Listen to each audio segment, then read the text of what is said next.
Class 7-এর ভূগোল chapter 1 তোমরা সবাই মন দিয়ে শোনো আর লেখো। আর তোমরা সবাই লাইক অ্যান্ড সাবস্ক্রাইবটা দিয়ে দাও। ক্লাস 7-এর ভূগোল চ্যাপ্টার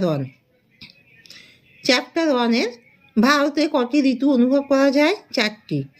সূর্য ঘড়ির দ্বারা সময় নির্ধারণ করা যায় দিনের বেলায়। জল বিষুব যে তারিখে হয় সেটি হলো 23শে সেপ্টেম্বর। মধ্যরাত্রির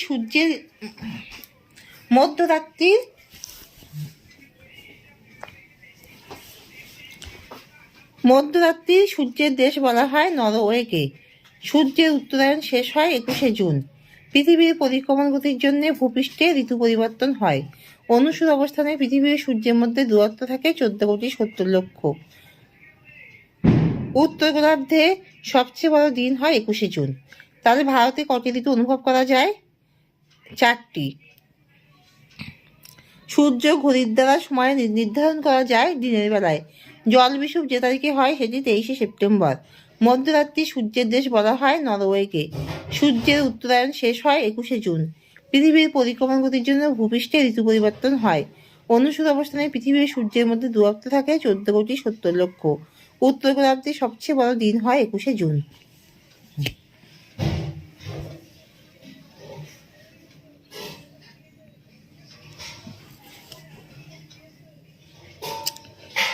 চারটি ঋতু অনুভব করা যায় কোথায়? ভারতে।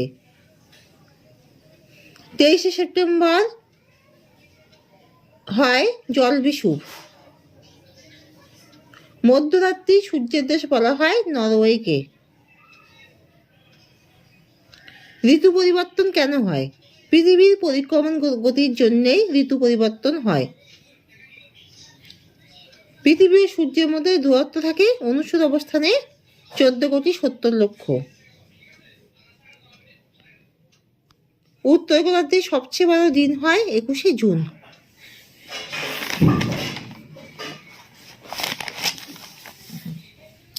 অপসূর অবস্থানে সূর্য থেকে পৃথিবীর দূরত্ব হয় প্রায় 15,20,00,000।